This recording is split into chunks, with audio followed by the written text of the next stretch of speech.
ulama ketika tongkatnya dilemparkan, tongkat tersebut berubah menjadi ular dan benar-benar ular yang besar.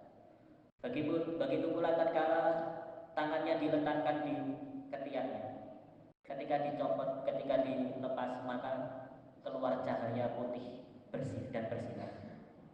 Karena bangsa Mesir kala itu sungguh sangat menyukai yang namanya sihir. Maka disinilah mukjizatnya berupa sesuatu yang bisa mengalahkan sihir-sihir mereka. Akan tetapi dengan kesombongan Fir'aun, dia menuduh Nabi Musa bahwasanya kalian dua orang ini menginginkan untuk menggulingkan kekuasaanku dan untuk mengusir aku dan para pengikutku dari bumi Mesir. Kemudian Fir'aun laknatullah alaih mengumpulkan penyihir-penyihir berbakat yang merupakan pasukan penyihir. Apabila kita membuka kitab tafsir Ibnu Katsir, maka akan disebutkan riwayat-riwayat dari para ulama yang mengatakan bahwasanya jumlah dari penyihir itu ribuan. Ada yang mengatakan 70.000, ada yang mengatakan 80.000, ada yang mengatakan cuma 70 orang. Akan tetapi disinilah suatu kisah yang luar biasa yang bisa kita ambil pelajaran dalam kehidupan ini. Tatkala para penyihir itu menunjukkan sihir, mereka ubah tali kecil-kecil itu menjadi ular, yang mana ini sihir untuk mengelabui mata manusia. Disebutkan di dalam surat Toha bahwa Nabi Musa pun juga merasakan takut. Akan tetapi diwahyukan kepada Nabi Musa, la takhaf innaka antal a'la. Janganlah takut wahai Musa, karena sesungguhnya engkau lebih tinggi dari dunia. Wa alqi ma fi yaminika talqaf ma sana'u. Kemudian dikatakan kepada Nabi Musa, lemparkanlah apa yang ada di tanganmu. Yang di tangannya ketika itu adalah tongkat yang biasa dibawa oleh Nabi Musa. Dilemparkan menjadi ular yang benar-benar ular, bukan hanya rekayasa dan budaya. Ular yang besar yang memakan seluruh ular-ular milik penyihir tersebut. Maka disinilah suatu keajaiban, disinilah suatu kejadian yang luar biasa. Ketika para penyihir tersebut melihat mukjizat itu, mereka mengetahui bahwasanya ini bukanlah sihir. Tidak ada yang bisa melakukan sedemikian rupa kecuali ini merupakan sesuatu di atas kemampuan manusia. Hanya Allah yang bisa melakukan demikian. Fa'ulqiyas saharatu sujjadan qalu amanna bi rabbi Haruna wa Musa. Maka seketika itu para penyihir yang jumlahnya puluhan atau bahkan ribuan itu seketika tunduk dan sujud seraya mengatakan amanna bi rabbi Haruna wa Musa. Kami sekarang telah beriman kepada Tuhannya Harun dan Tuhannya Musa. Langsung seketika. Maka dari itu Ibnu Abbas mengatakan mereka di awal hari, di awal siang mereka penyihir. Akan tetapi di akhir siang mereka para syahid. Kenapa? Karena mereka dibunuh oleh Fir'aun.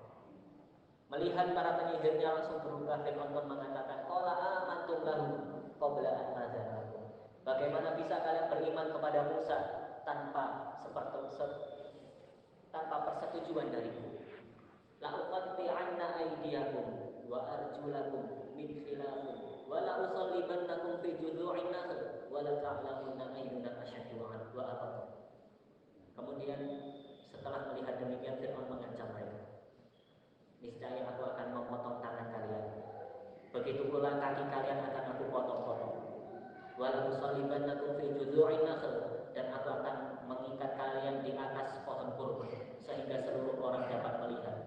Wala ta'lamuna ayyuna asyaddu 'adzaban wa abqa, hingga kalian mengetahui siapa di antara kami ini yang azabnya paling pedih dan paling kekal.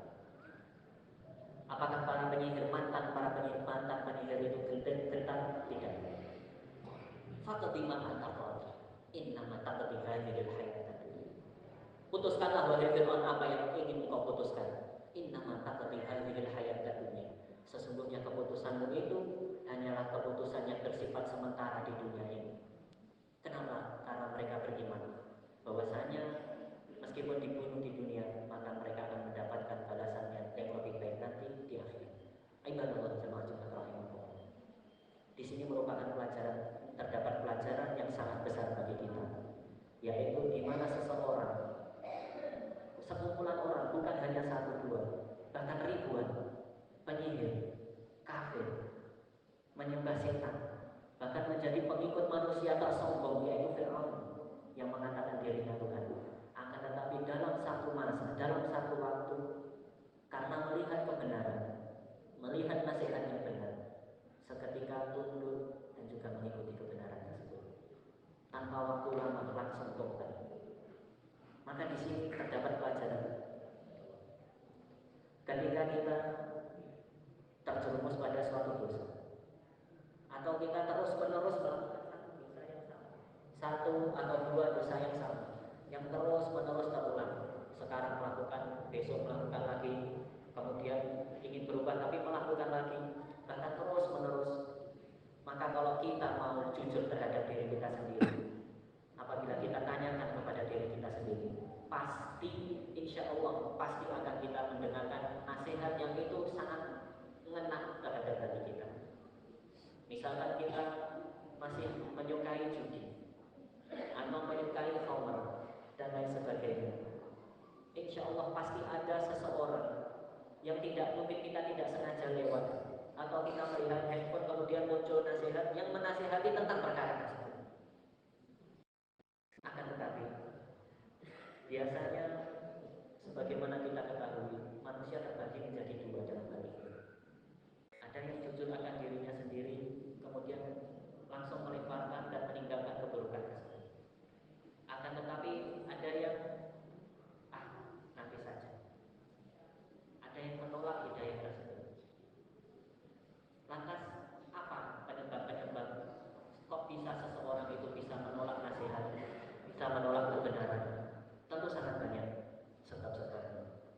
Yang pertama biasanya karena kesombongan yang ada di dalam diri. Mungkin kesombongan ini karena dia saking seringnya berbuat demikian, kemudian yang memberi nasihat mungkin orang biasa, dari segi umur, segi ekonomi dan kedudukan, maka kita mentahkan. Itu yang pertama. Dan kedua, terkadang orang tidak mengikuti nasihat, tidak mengikuti kebenaran, susah untuk meninggalkan keburukan, susah untuk taubat. Yang kedua biasanya karena pertemanan. Pertemanan itu sangat mempengaruhi. Karena temannya kalau ingin berubah merasa tidak enak terhadap temannya, nanti diejek, nanti dihina, nanti ditinggalkan dan lain sebagainya.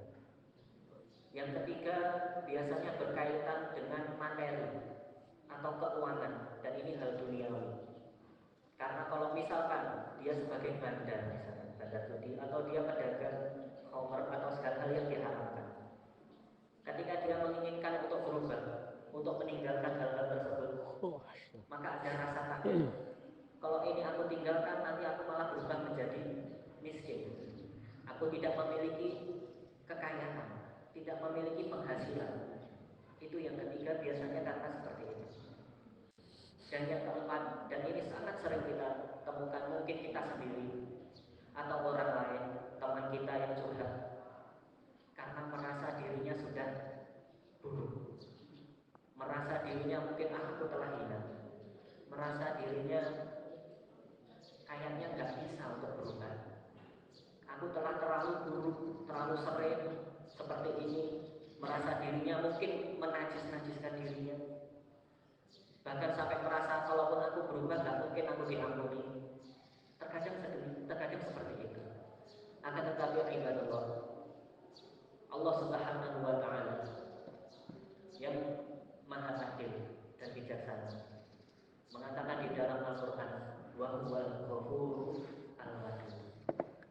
Maka ketika ada perasaan seperti itu, maka ingatlah betul-betul ayat ini, wa huwal ghafurur wadud.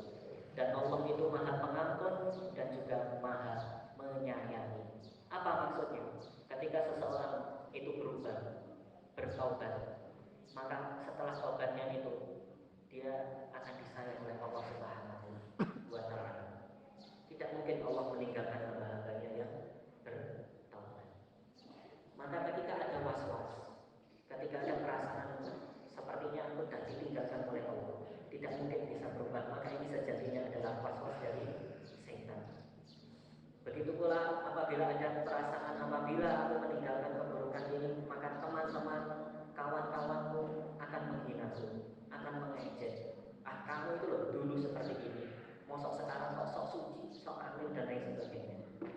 Maka ketika kita merasakan seperti itu, lanjut saja. Lanjut apa? Lanjutkan tobat, berubah.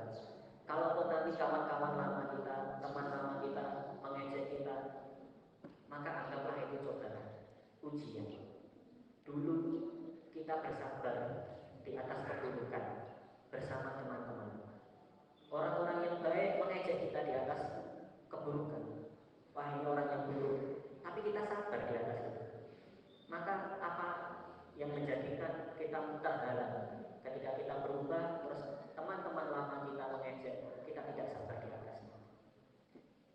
Maka ibadah Allah, di sini pentingnya yang namanya keikhlasan dalam berubah. Begitu pula kembali ke kisah pertama tadi, mereka itu penyihir. Bahkan ketika berubah diancam untuk dibunuh, bahkan dibunuh. Di siang hari, di awal siang mereka penyihir, kemudian berubah, kemudian dibunuh mati syahid. Dibunuh oleh Fir'aun dengan cara yang la ilaha illallah, sangat luar biasa, dipotong-potong, disalib di hadapan rakyat Mesir kala itu. Maka ini perlu yang namanya kita bertanya, adakah mungkin suatu pertanyaan juga, adakah di antara kita yang hadir di sini yang lebih buruk daripada penyihirnya Fir'aun? Adakah dari kita yang lebih hina daripada penyihirnya Fir'aun, lebih sombong daripada Fir'aun? Insya Allah tidak ada. Tidak ada, insya Allah tidak ada dari kita yang merupakan dukun. Insya Allah tidak ada dari kita yang merupakan penyihir. Insya Allah tidak ada dari kita yang mengatakan dirinya Tuhan atau mengatakan aku pengikut setan. Insya Allah tidak ada. Kita semuanya mengatakan la ilaha illallah, tiada Tuhan selain Allah. Maka bukankah harusnya lebih mudah untuk kita itu berubah? Ini merupakan poin terpenting yang mungkin bisa kami sampaikan pada khutbah siang hari ini, yang mana semoga Allah Subhanahu wa Ta'ala mengumpulkan kita bersama hamba-hambanya yang Ia cintai, di mana Allah mengatakan innallaha yuhibbut tawwabin, sesungguhnya Allah mencintai hamba-hambanya yang bertaubat.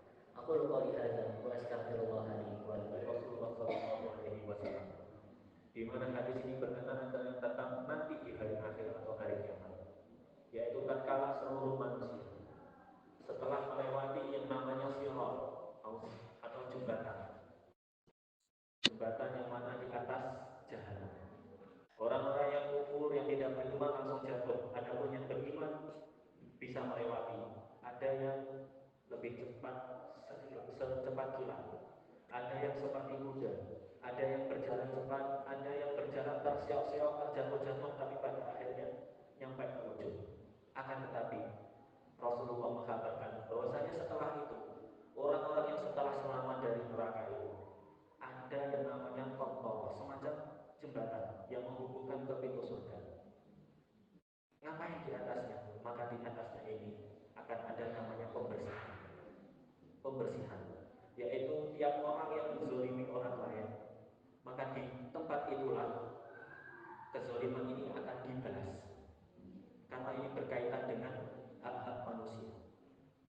Dan ini bisa kita cari referensinya atau kita temukan di hadis Rasulullah SAW, di Sahih Bukhari dan lain sebagainya. Hadis yang sahih. Apa pesannya di sini? Yang mana kesalahan manusia itu, dosa manusia itu antara dua. Antara yang berkaitan dengan hak Allah,